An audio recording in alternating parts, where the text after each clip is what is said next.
اللہ اللہ۔ السلام علیکم ورحمۃ اللہ وبرکاتہ۔ میں ہوں حسنین ریاض، آپ دیکھ رہے ہیں اسلامک ویڈیوز۔ بسم اللہ الرحمن الرحیم۔ شروع اللہ کے نام سے جو بڑا نہایت رحم کرنے والا ہے۔ امید کرتا ہوں کہ آپ سب ٹھیک ہوں گے، خیریت سے ہوں گے۔ درود شریف پڑھ لیتے ہیں۔ اللہم صلی علی سیدنا و مولانا محمد وبارک وسلم وصلو علیہ۔ اس بار پیش کرتے ہیں قصص الانبیاء۔ اب ہم ذکر شروع کرتے ہیں حضرت آدم علیہ السلام کا۔ اللہ تعالیٰ فرماتے ہیں، اور میں نے جنوں اور انسانوں کو اپنی عبادت کے لیے پیدا کیا ہے۔ اللہ تعالیٰ نے ہمارے باپ کو کیوں پیدا فرمایا، ہمیں کیوں پیدا فرمایا؟ تاکہ ہم اس کی عبادت کر سکیں، اگرچہ وہ عبادت کا محتاج نہیں، وہ تو بے نیاز ہے، البتہ ہم اس کے محتاج ہیں۔ اس کے اسماء بہترین اور حسین ہیں، وہ عالی شان صفات کا مالک ہے۔ اس نے اپنے ناموں کے آثار ظاہر کرنے کے لیے مخلوق کو پیدا فرمایا۔ رحمت کے آثار، قدرت کے آثار، جبر اور طاقت کے آثار اور رحمت کے آثار ظاہر کرنے کے لیے مخلوق کو پیدا فرمایا، ورنہ وہ کسی چیز کا محتاج نہیں۔ آدم علیہ السلام کی تخلیق سے پہلے اس بارے میں اللہ تعالیٰ فرشتوں میں ممالکہ ہوا۔ اللہ تعالیٰ نے فرمایا، اور جب تیرے رب نے فرشتوں سے کہا، زمین میں ایک خلیفہ بنانے والا ہوں۔ خلیفہ سے مراد ہے نیب، اور یہ اس کی نسل میں سے ہر ایک دوسرا خلیفہ ہوگا۔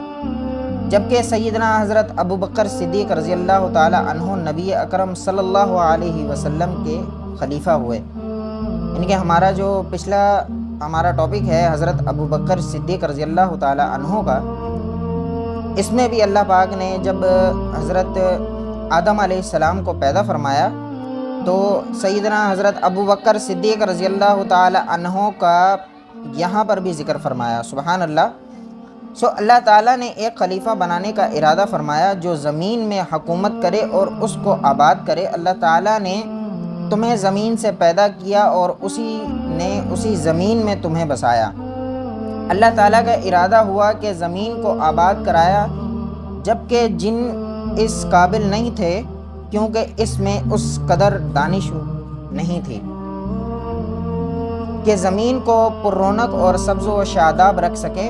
علماء جنات کے بارے میں کہتے ہیں کہ ان کا سب سے بڑا عقل مند جن 10 سالہ بچے کے برابر عقل رکھتا ہے۔ اس لیے زمین کو آباد کرنے کی صلاحیت اللہ تعالیٰ نے انسان کو بخشی۔ اللہ تعالیٰ نے انسان کو بہترین ڈھانچے اور دین ترین شکل و صورت سے نوازا، پھر اس میں اپنی روح پھونکی۔ فرشتوں نے سوال کیا، ایسی مخلوق کو کیوں پیدا کرتا ہے جو زمین میں فساد کرے اور خون بہائے، اور ہم تیری تسبیح اور پاکیزگی بیان کرتے ہیں؟ اس جواب میں اللہ نے فرمایا، جو میں جانتا ہوں وہ تم نہیں جانتے۔ دراصل فرشتوں نے معلوم کر لیا تھا کہ آدم کی اولاد زمین میں فساد کرے گی، خون زیری کرے گی، لیکن انہوں نے یہ بات اعتراض کے طور نہیں کی تھی، کیونکہ ایسا اعتراض تو گناہ ہے، اور فرشتے پلک جھپکنے کے برابر اللہ کی معصیت اور نافرمانی نہیں کرتے، بلکہ وہ تو نہایت معزز عبادت گزار ہیں۔ کیسی بات پہ اللہ پہ پیش دستی اور سبقت نہیں کرتے، اور اس کے حکم پر عمل کرتے ہیں۔ اللہ کے حکم کی نافرمانی نہیں کرتے، بلکہ جو حکم دیا جائے بجا لاتے ہیں۔ اس لیے فرشتوں کا یہ پوچھنا وضاحت طلبی کے لیے تھا۔ وہ تو انسان کو پیدا کرنے کی وجہ پوچھ رہے تھے، زمین میں وہ جنات کے اعمال اور کرتوت کا مشاورہ کر چکے تھے۔ یعنی اللہ تعالیٰ نے انہیں پیدا کرنے کا اختیار دیا تو فتنہ اور فساد، فسق اور فجور میں مبتلا ہو گئے، اور اب ایک مخلوق زمین میں بسائی جا رہی تھی، تو اس بات کا امکان تھا کہ یہ مخلوق بھی ان کے نقش قدم پر چلے گی۔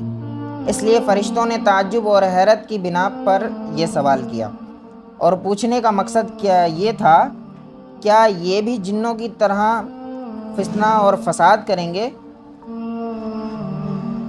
انہیں شاید خدشات تھا اللہ کی عبادت میں تہائی یا کمی واقع ہو گئی ہے، یعنی کہ ان سے عبادت میں کمی ہو گئی ہے، اسی لیے اللہ پاک جو ہے وہ کسی اور مخلوق کو پیدا کر رہے ہیں، جس کی وجہ سے اللہ کو نئی مخلوق پیدا کرنا پڑی۔ اس لیے ان کی بات میں یہ بھی تھا کہ تیری حمد اور ثنا بیان کرتے ہیں۔ پھر حال ان کے سوال کے دو مقصد تھے: کیا یہ جنوں کی طرح فساد کرنے والی قوم ہے؟ کیا ہم سے تیری عبادت میں تہائی ہوئی ہے؟ اس پر اللہ تعالیٰ نے فرمایا، جو میں جانتا ہوں وہ تم نہیں جانتے۔ اس موقع پر فرشتوں کے ذہنوں پر ایک اور بات بھی آئی۔ وہ آپس میں کہنے لگے، اللہ تعالیٰ جو بھی مخلوق پیدا کرے گا وہ ہم سے زیادہ معزز اور عالم نہیں ہو سکتی۔ یعنی جب فرشتوں نے باقی مخلوقات کا جائزہ لیا تو مثلاً آسمان اور زمین، پہاڑ، چوپاؤں وغیرہ کا، تو انہوں نے سوچا یہ ہم سے مرتبے والی نہیں ہے، لہٰذا یہ مخلوق بھی پیدا ہو رہی ہے تو یہ ہم سے زیادہ مرتبہ نہیں رکھے گی، یہ ہمارا خاص مقام ہے کہ اللہ کی سچ میں مصروف ہے، معروف ہے، کفر سے محفوظ ہے، ہر حکم بجا لاتے ہیں، اللہ کے تمام احکامات پورے کرتے ہیں، آسمان اور زمین میں اس کا حکم نافذ کرتے ہیں، اور اللہ کے نزدیک ہم سب سے زیادہ شرف والے ہیں۔ لہٰذا اگر یہ نئی مخلوق انسان ہی پیدا ہو جائے تو کیا ہوا، ہم سے زیادہ معزز اور علم والی تو نہیں ہوگی۔ بہرحال جب اللہ تعالیٰ نے آدم کو پیدا کیا تو زمین کی مٹی لانے کا حکم فرمایا۔ چنانچہ اللہ تعالیٰ کے پاس مٹی لائی گئی۔ امام ترمذی، ابن حبان اور امام احمد رحمۃ اللہ علیہ نے ایک احادیث میں بیان کیا ہے جس کے الفاظ کچھ یوں ہیں: اللہ تعالیٰ نے آدم علیہ السلام کو ایک مٹی کی مٹھی سے پیدا فرمایا۔ اس مٹھی کو اللہ تعالیٰ نے پوری زمین سے اٹھوایا تھا۔ یہی وجہ ہے کہ آدم کی اولاد زمین کے لحاظ سے ہی ظہور پرہیز ہوئی۔ بعض سرخ رنگ ہیں تو بعض سیاہ اور بعض سفید رنگ کے ہیں اور کچھ اس کے درمیان ہیں۔ بعض نیک ہیں اور بعض خبیث اور کچھ پاکیزہ قسم کے ہیں۔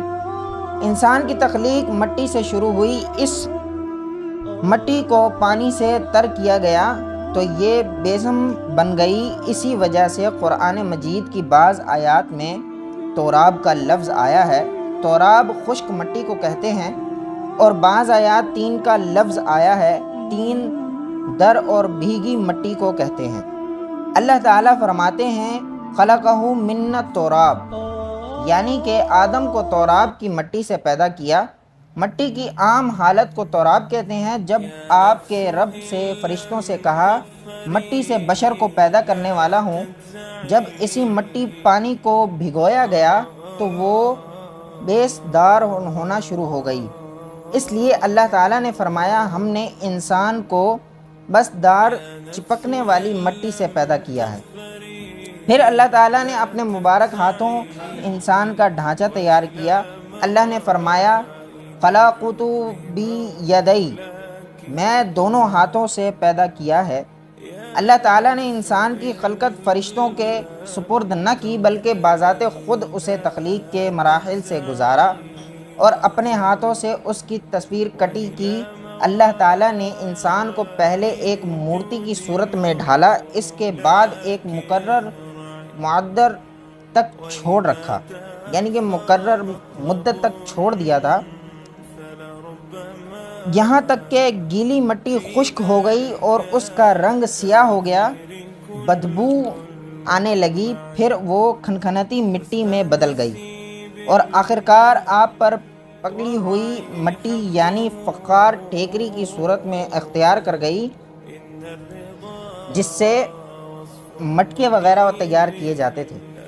سیاہ مٹی کو اماموں کے کہتے ہیں، اماؤن کہتے ہیں، اور بدبودار کو مسنون کہتے ہیں، اور کھنکھنا کر پھونکنے والی مٹی کو سال کہتے ہیں، اور ٹھیکری کی طرح مٹی کو الفخار کہتے ہیں۔ مختلف آیات میں یہ الفاظ وارد ہوئے ہیں، ہم نے تم کو پیدا کیا اور پھر ہم ہی نے تمہاری صورت بنائی، اور یقیناً ہم نے انسان کو کھنکھناتی اور خشک مٹی سے پیدا کیا جو کہ بدبودار سیاہکار سے خشک ہوئی تھی۔ اللہ نے انسان کو کھنکھناتی مٹی سے پیدا کیا جو کہ ٹیکری کی طرح تھی۔ ان تمام آیات کریمہ میں کوئی تلفظ، تعارض اور اختلاف نہیں، اس لیے مختلف آیات میں انسان کو تخلیق مختلف مراحل کرائی گئی ہے۔ خلاصہ کلام یہ ہوا کہ تخلیق کے عمل کا پہلا مرحلہ تو اب تھا، یعنی کام حالت والی خشک مٹی پر تین یعنی بھگوئی ہوئی مٹی، پریس دار مٹی یعنی سال، پھر ٹھیکری یعنی فخار، اور یہ کام جمعے کی آخری گھڑی میں کیا گیا، اور یہ دن اللہ کے لحاظ سے شمار ہونے والے دنوں میں سے ہمارے دنوں کی طرح نہ تھے۔ ہمارے اور اللہ کے دن مختلف ہیں۔ تلقی آدم دراصل اللہ کا کرشمہ ہے، انسانوں کو ایک صورت عطا کی گئی۔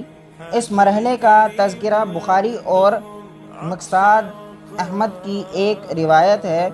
اللہ نے آدم کو پیدا کیا اور ان کا قد 60 ہاتھ یا 60 میٹر لمبا تھا۔ تمام جنسی لوگ اس کش آدم کے ساتھ جنت میں داخل ہوں گے، اور اس وقت سے لے کر آج تک مخلوق کا قد کم ہوتا چلا آ رہا ہے۔ بعد والے لوگ گزشتہ زمانے کے لوگوں سے ہمیشہ چھوٹے قد کے ہوئے چلے آ رہے ہیں۔ بہرحال سب سے پہلے اور سب سے لمبے انسان آدم علیہ السلام تھے۔ امام احمد منفرد طور پر ایک روایت بیان کی، یعنی کہ امام احمد منفرد طور پر ایک روایت بیان کی ہے۔ یہاں پر ہم ٹاپک کو جو ہے آگے انشاءاللہ کل بیان کریں گے کہ آگے انہوں نے کیا بیان کیا، کس طریقے اللہ پاک نے آدم علیہ السلام کو روح پھونکی گئی، کس طریقے ان کی تخلیق کی گئی، اور کس طریقے ان کو جیسے ہماری یعنی کہ برتنوں کے، کھانوں کے نام وغیرہ ان کو سکھائے گئے۔ جب یہ چیز سکھائی گئی تو حضرت آدم علیہ السلام کو تب فرشتوں نے مانا کہ یہ ہم سے زیادہ عقل مند ہیں۔ سبحان اللہ، اللہ پاک نے اسی لیے انسان کو زیادہ ترجیح دی ہے۔ آپ کی سپورٹ کی ضرورت ہے، انشاءاللہ ہم ایسے ہی بڑھ چڑھ کے آگے انشاءاللہ پیش کرتے رہیں گے۔ دوسرا ٹاپک ہمارا حضرت ابوبکر صدیق رضی اللہ تعالیٰ عنہ کا بھی سٹارٹ ہے، وہ بھی آپ سنیں، اور حضرت آدم علیہ السلام کا یعنی کہ دنیا کیسے شروع ہوئی اور کس طریقے سے جو ہے ہماری آئی، تو انشاءاللہ آگے پیش کرتے ہیں۔ السلام علیکم ورحمۃ اللہ وبرکاتہ۔ اللہ حافظ۔